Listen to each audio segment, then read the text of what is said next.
gà tôi mua thôi rồi còn đã nó cho với nó để nó ôn kéo hả mày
on tranh thì cái này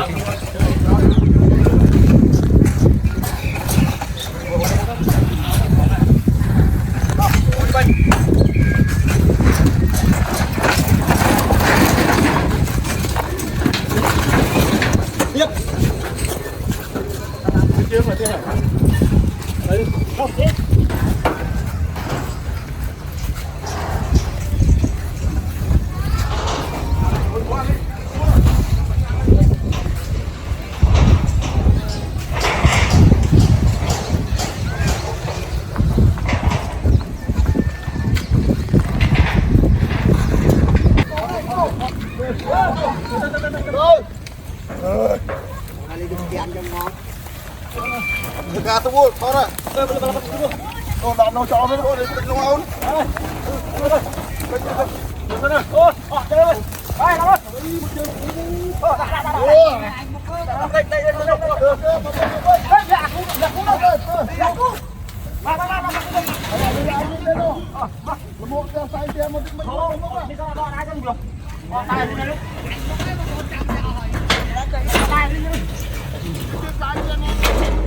còn hai cân kho trong ngò bát tôi lại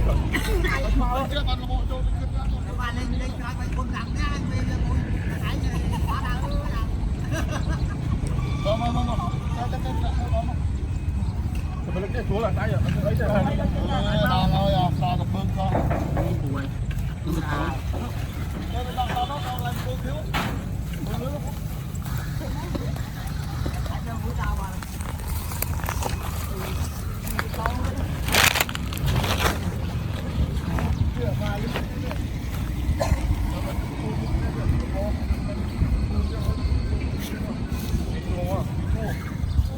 nó lấy nữa nói rồi bây giờ nó đặt trên tay rồi bố anh nó đo tới mà tới giờ đi phun một kia mà tôm nó phun này sao là còn một cái chưa mà cho nó tung một kia bỏ đây bữa nay con tuôn một kia tư ơi à dập mơ này cà phê vào trong tuôn một tuôn thầm mà chiết mau đi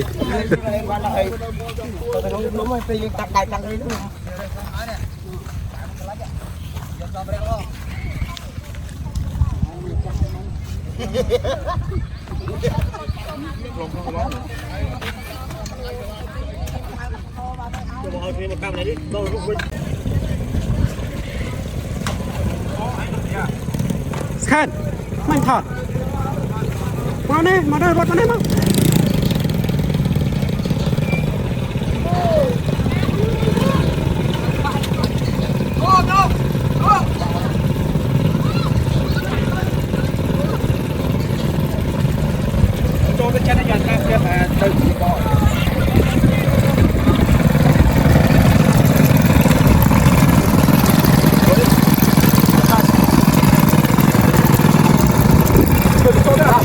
Cho chấm bớt, cho chấm bớt lắm, chấm bớt.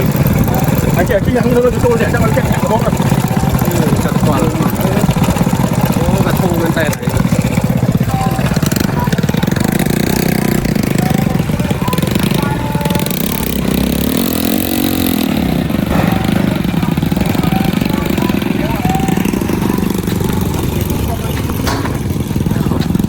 đây chắp ba là bô đẹp cao chắp ba đây đà rồi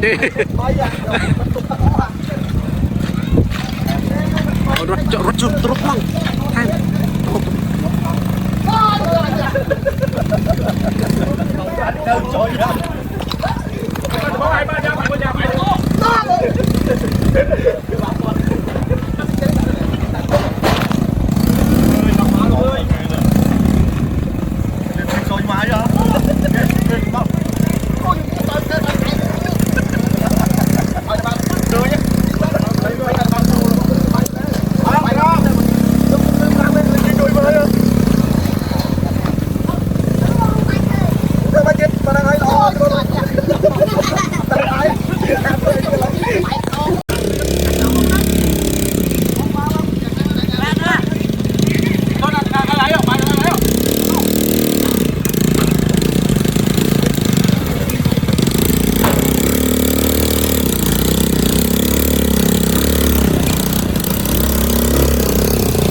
ai cơ theo nhóm thân này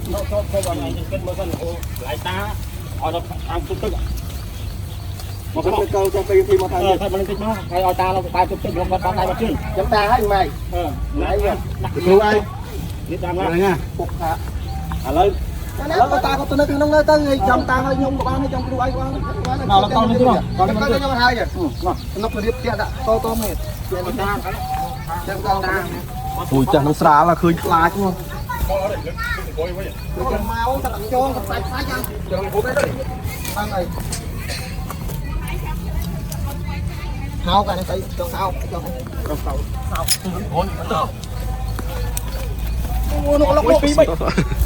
bọc ủ nhìn cái to tí hay nè tí luộc anh ơi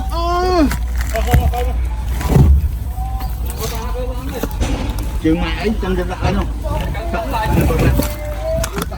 tôi phải lưng luôn không còn nên móc đôi ra TikTok này chạy lên chết rồi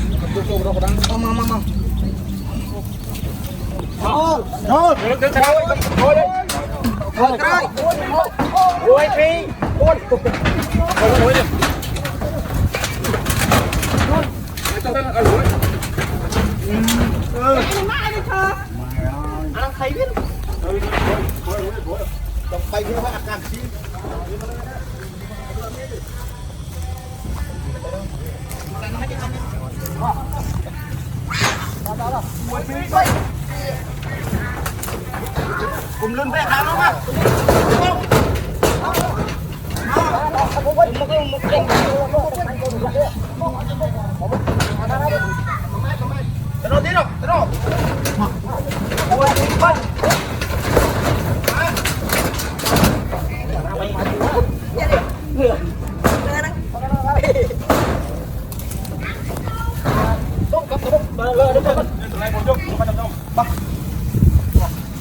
lại buồn hai cái máu đó từng cái đi bay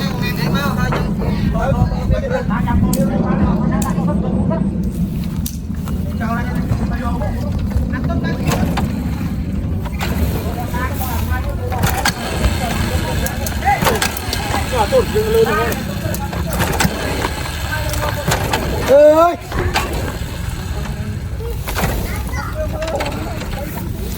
cái mũ ghé nó quên lụi sang rồi chọc bệ tôi chọc bệ theo bên trên tôi chọc bệ đo chỉ được mua cho mình chùa ơi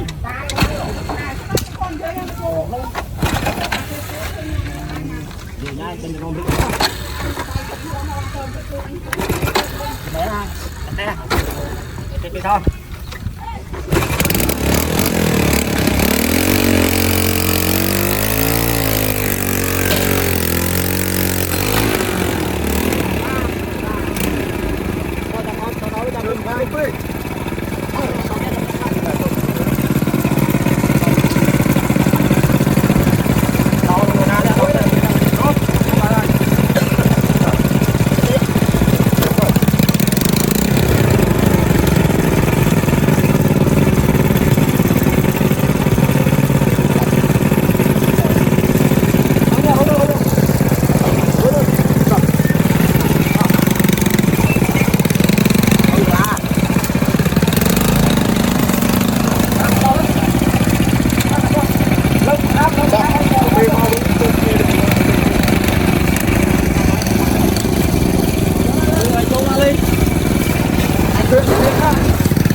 đó nè lưng một quay đuổi lắm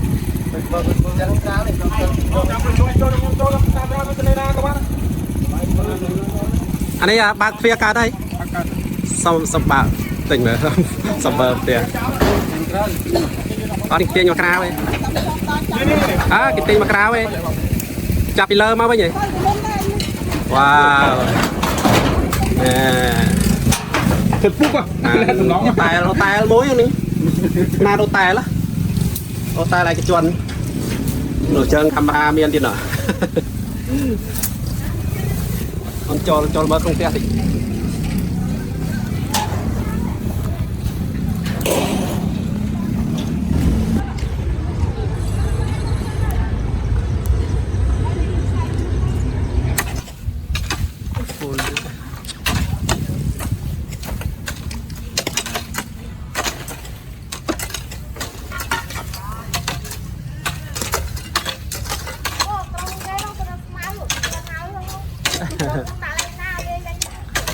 này nó chop mà hai rớt mà hai thôi nè là bỏ xe pa đi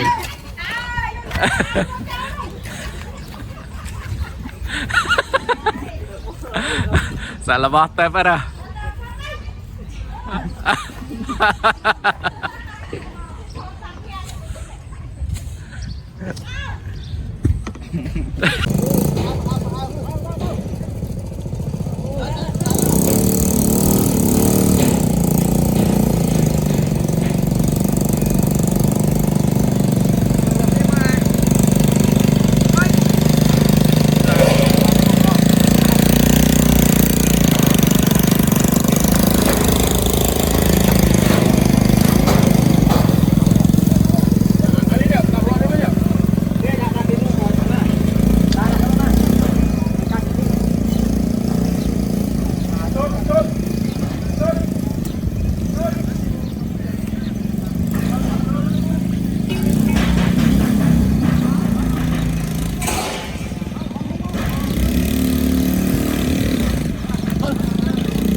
rồi tôi chắp lòng bữa nay tôi chắp lòngพี่น้องมั้งกำลังกินคู่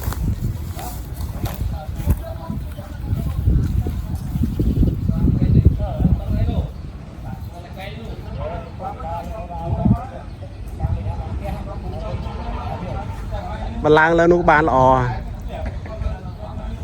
ล้างแล้วนุกบานอ่ะ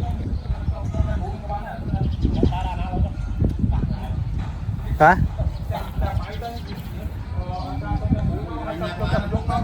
ล้างถ้าเอาในรอบไตนอเถอะสูร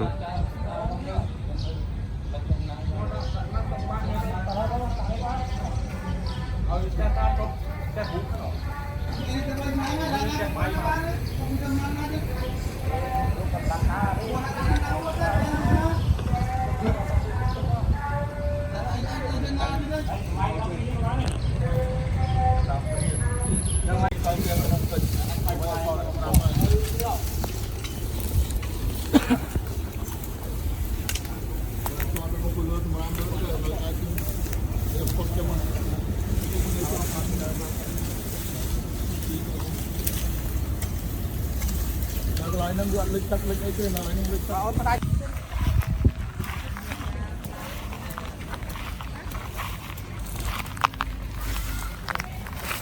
Ăn cây dâm à? Cái quả không mua, có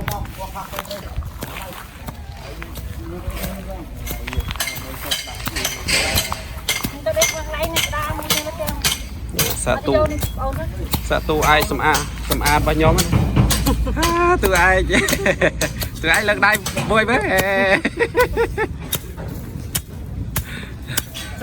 ở biệt chọp chẳng vừa đời tới ở biệt chọp đấy biệt trà với rồi chọp bạt đấy dạ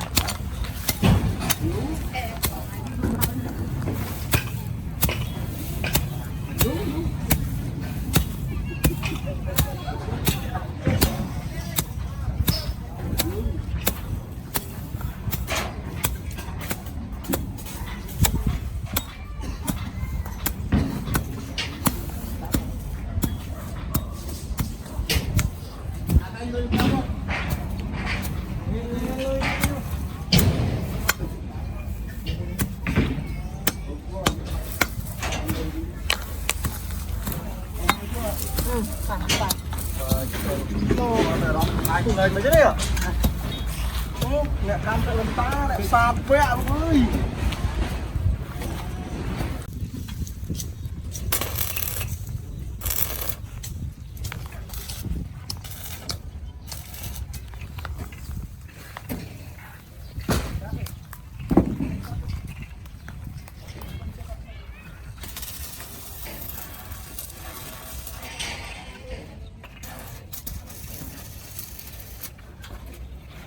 Anh chú mẫu đâu?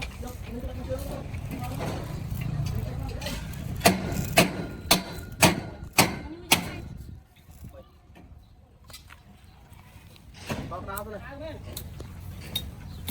Đặt vào đây, chơi đi thôi.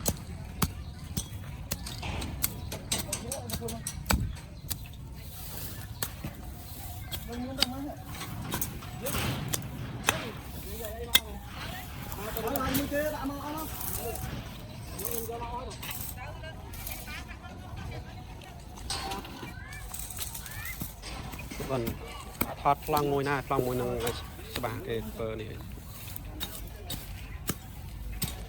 tam nông lang nó tay đi mau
bốc đẹp tư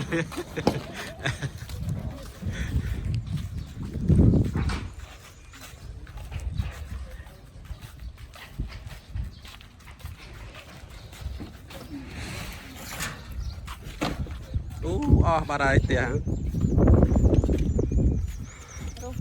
này ông mình đạt cho môi kê tớ can rồi này ai tới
on mình lang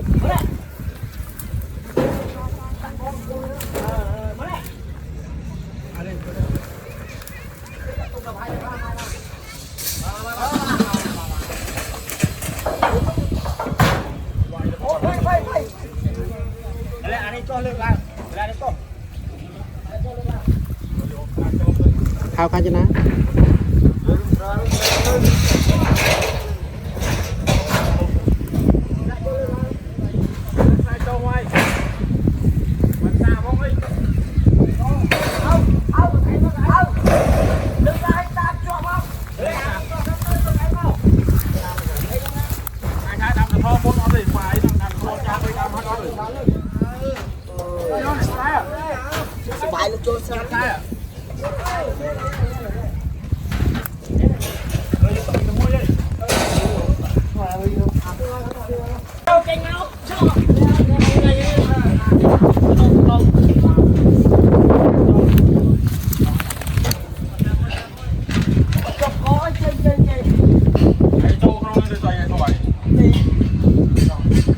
sai còn sai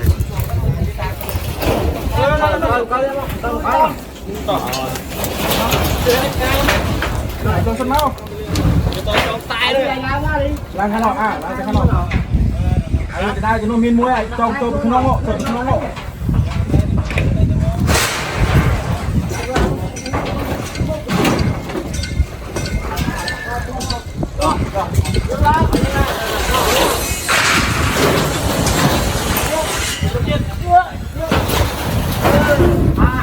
Đi cho, hãy trong nhà lên trong này.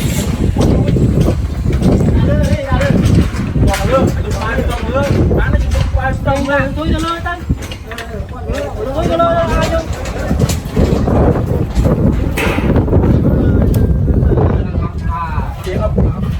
Chia bây giờ anh kia. Chia trăm à. Chắc ở đâu lên. Đáng lại tôi ra cái chưa. Nó lắm tao là.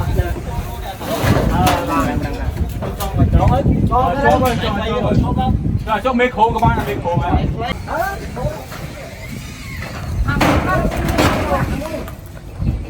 Thôi sao nữa cay cái nào sao nữa.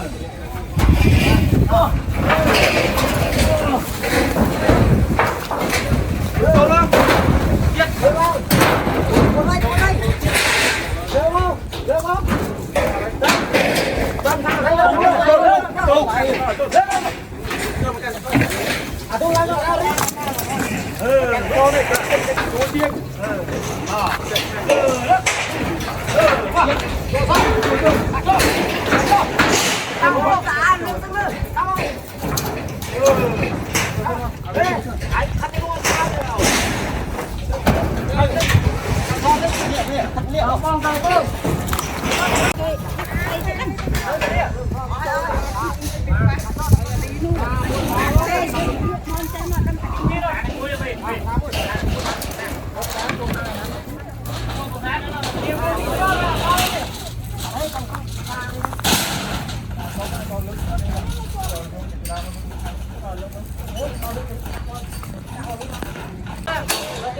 nó chai nó tung coi nó đạch sai bị lờ máu nó đạch sai bị lờ bao nữa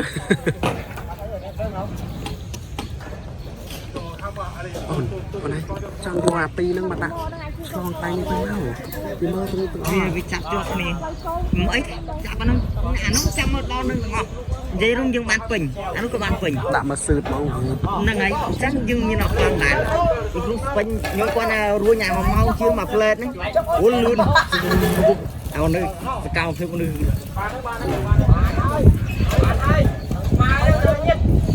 tụi mà rơi khé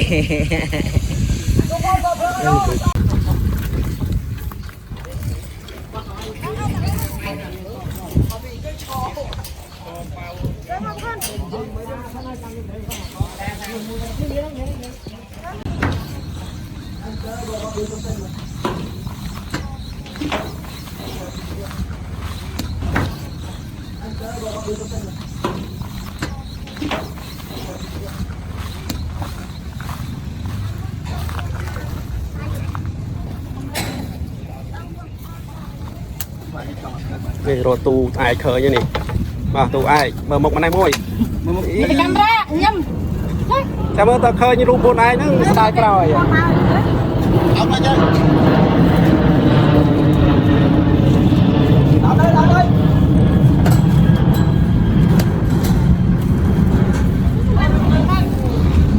mà bà chia ai càng lớn ơi là nhâm đây kiếm lên camera nhanh thôi nhâm cái đó đây nhanh được tiếp tớiแต่มันได้จูบคนนี้รอไงยะนี่ในจอบเพล tiết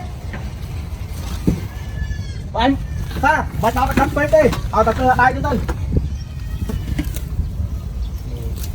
dùm sao mấy tôi đi tao ra ta nhu tiết bạn tụt môi thu được không nốc lông tuột anh bật hôm trên lông tuột mình chạy này này tu an xây sàn môi này cái xa chạm phong sàn nhiều môi rồi nhá ê tại ra rồi xả xa gì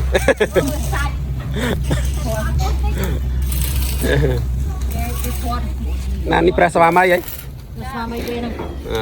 bên đây đây đang sai chẹp vào riêng đi tích tế riêng quẹo đi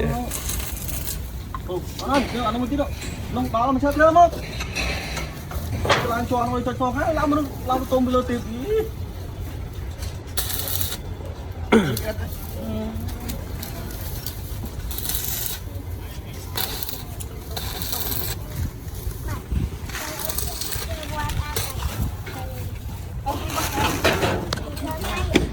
nhà làm đôi ta nấu chùm rôm mất nè bây giờ nhưng mà thoáng nhưng mà làm đôi năm viên mà nấu không chùm rôm chưa chùm rôm khao và đàng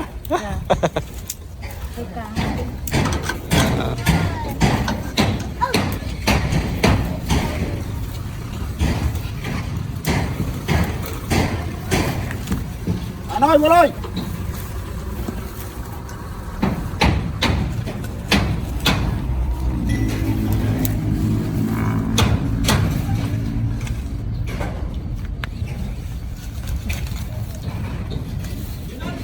thôi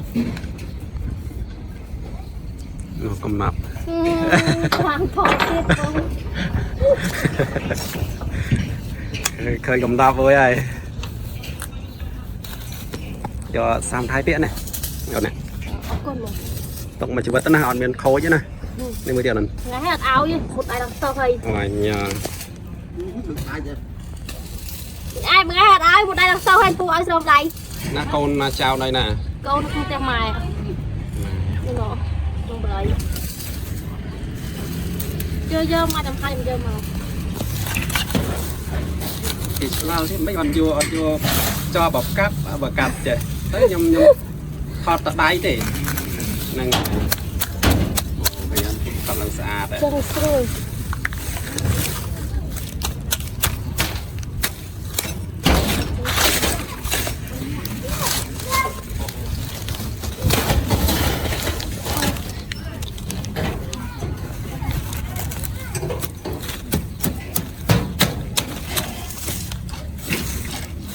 những một cam cho ta tới xa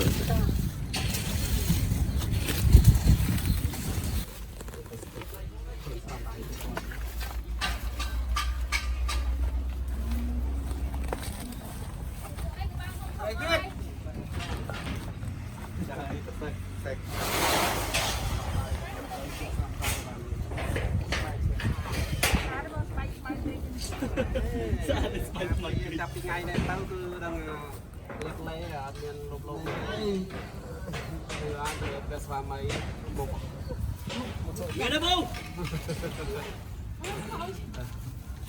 chạy nào rồi ở phố vô lên bong mẹ pra sam đai hả rồi mấy chân na cái pra sam đai chạy từng ngõ kia hai con mong mong con tôi mà Ôi nè. ta mà lướt đâu bị xe ông can mũi can cái này con man đi à bạn con ta bán hai mà ở chạy trâu na may về đây là món ngon này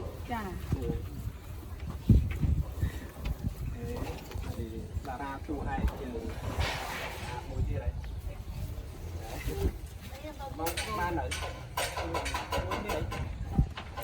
con man mưa lên chứ đâu này giờ đi xa cái mẹ xây á đó này cho sai thôi này đi ê ta hãy nhập thôi giờ Đi quạt cô môi.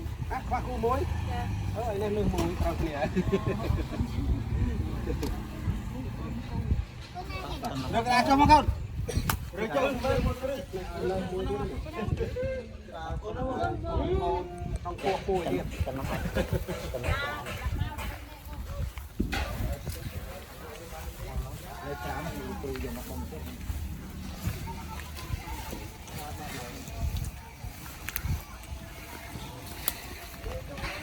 miền ơi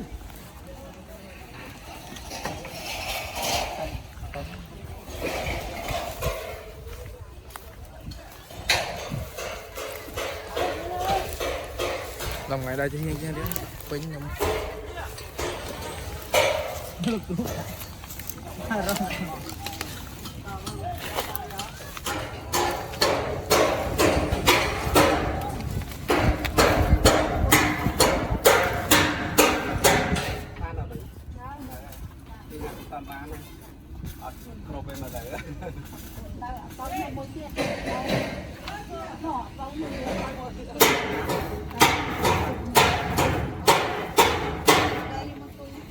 chỉ do mặt đồng tiền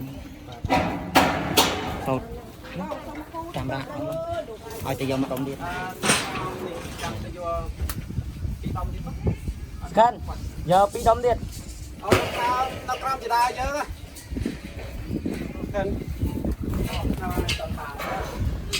cho mà thay được tao cam chỉ đai luôn đây trời đầm bầy xoắn hiệp ăn cắp chè anh đi theo trang cáp ấy có trình trang cáp và cùng mua trang cáp trang cáp rồi mà theo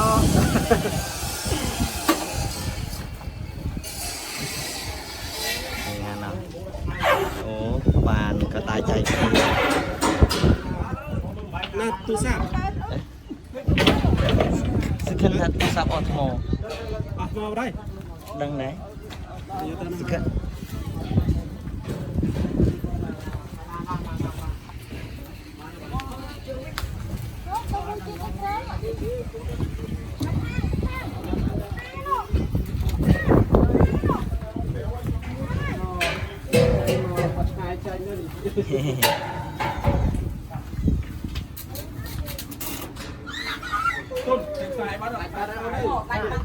đánh sai xa tương to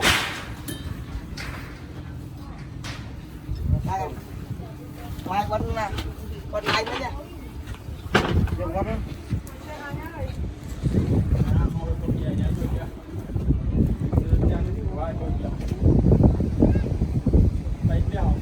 vì này thì bài cho đưa thôi sắp anh vàng nào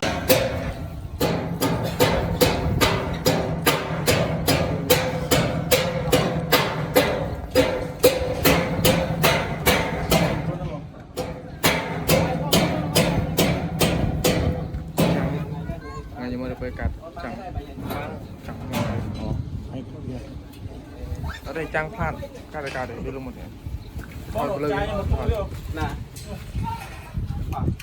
mà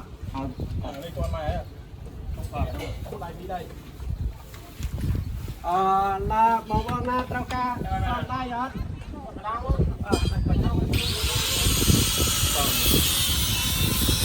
trắng ra cái cô luôn trâu trắng thôi lòng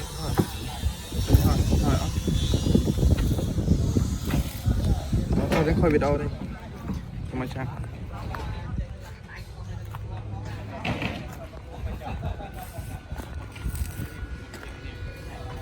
pin camera này châu pin là cái khăn toàn bán Việt Nam bông toàn ban bán đây bông ban thêm đây này nó ôn to đó bán nó toàn tay người tục tiện đấy đó ấp chặt ấp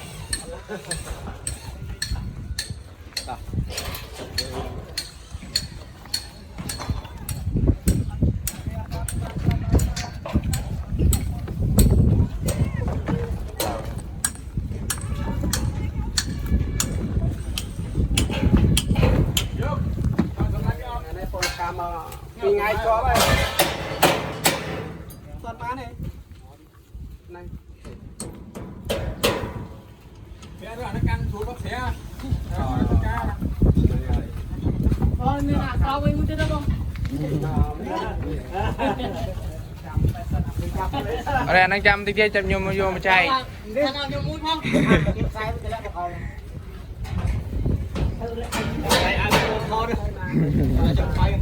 ra ra thò đó nè đi ăn khó đi chay sạt nhưng miên chạy nhưng giờ chạy ơi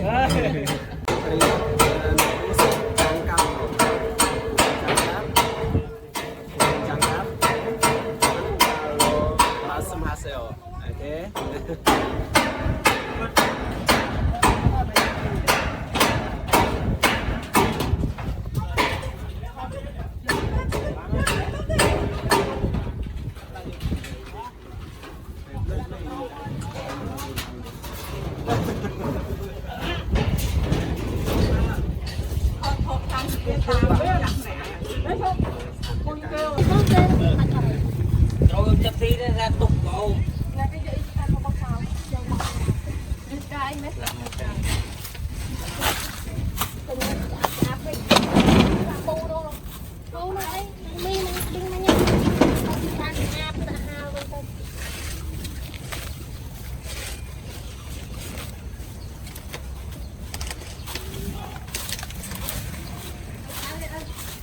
đang coi mừng nè ôn tụ ai con tên với không tụ ai mong vậy cho ôn ao kêu ní câu này câu chân khăn đi nào bay nè dạ bay nè 4 nè cho ôn tuổi là câu này đi một tí ta đi bắt làm nè chẳng có dạ dạ mua mấy chẳng hay khăn đấy đặt kho ao rồi cái câu đây cho câu rồi cái thằng anh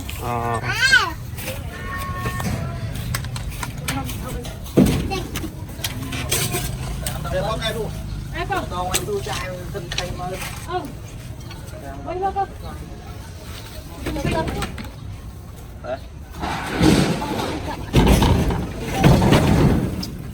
trong đây cho mình nó sắm tay vừa càng nghe tay bịa sắm tay ắt lo về tập bao bao ra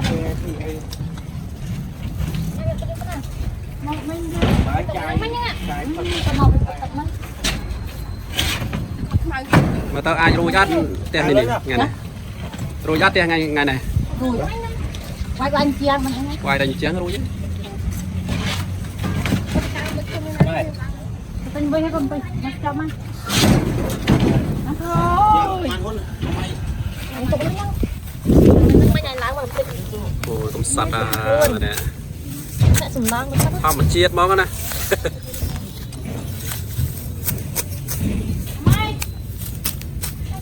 chăm vô quay luôn chưa thôi cha bố bây giờ ngon gì chào cha em cho một phát lên lục lục đây cả kia đặt lên láng tao trăng hay một đẹp máy nữa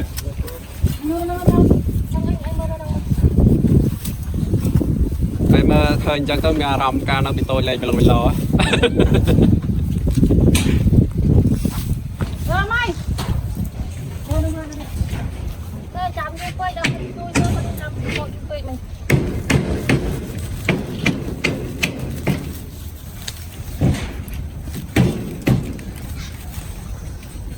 cho sâm ran đi mạch tờ này một đợt bia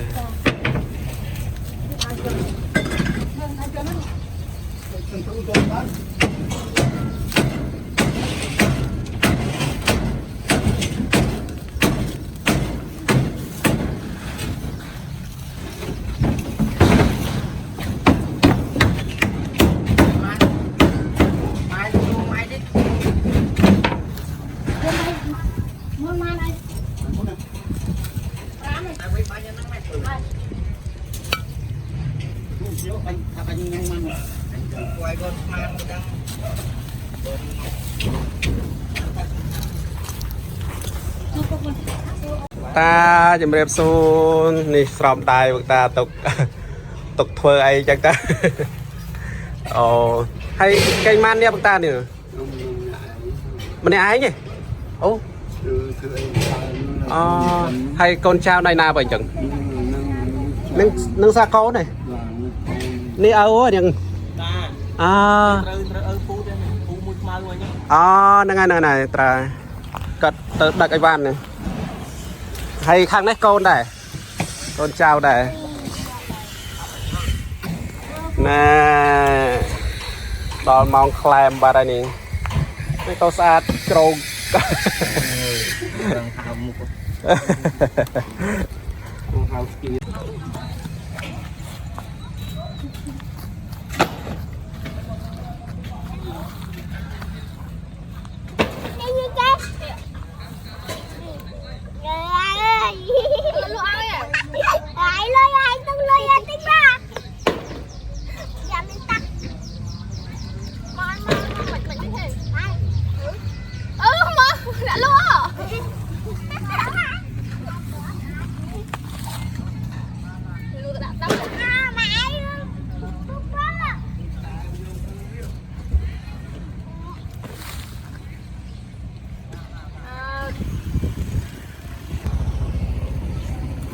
Yeah, everyone, this is we use the small house was built by the people who came from the rural. Now every place is finished, right, perfect, but just no clean yet. Okay, see, under the sunset, so beautiful landscape. Okay, see. Oh, they have a small party over here.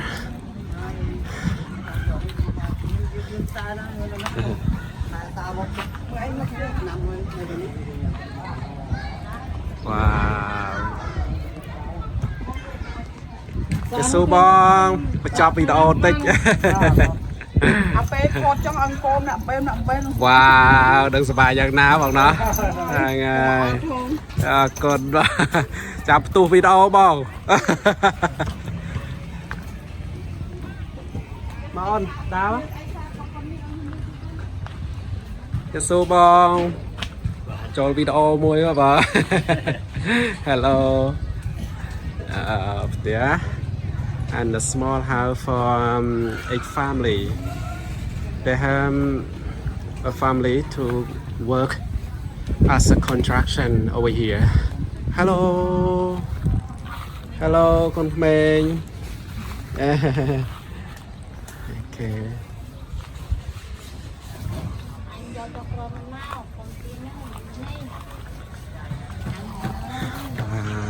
So beautiful.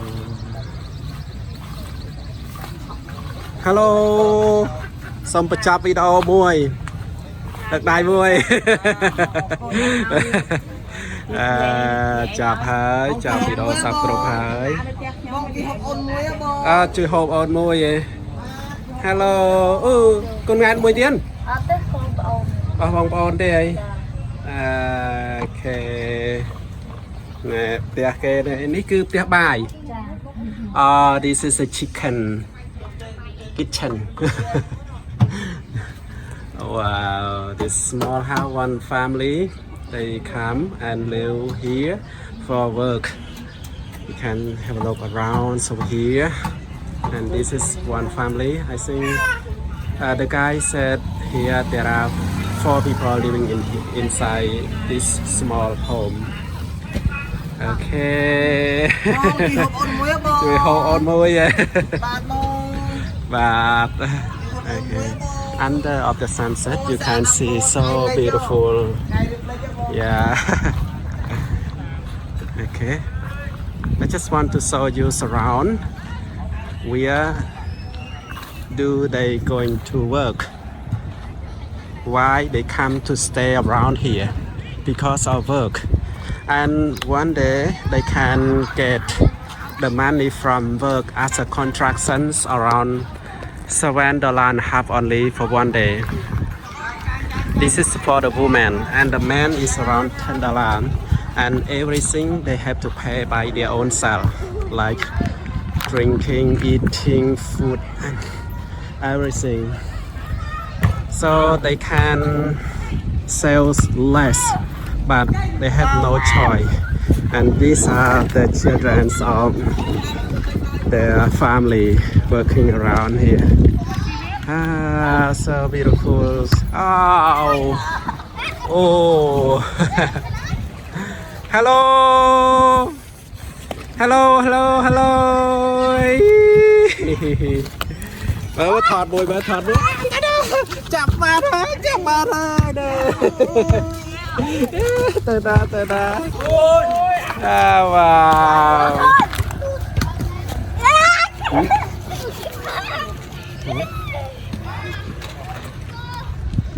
Okay, see in over here. All right.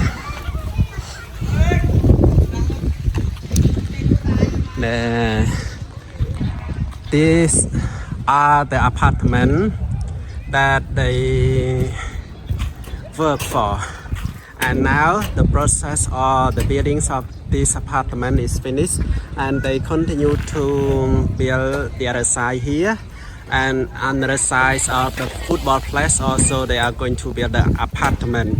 Before their home is sit tall over here, and now they after that they move up here, and then they move through outside. And this is the life of living in the contraction work in the capital.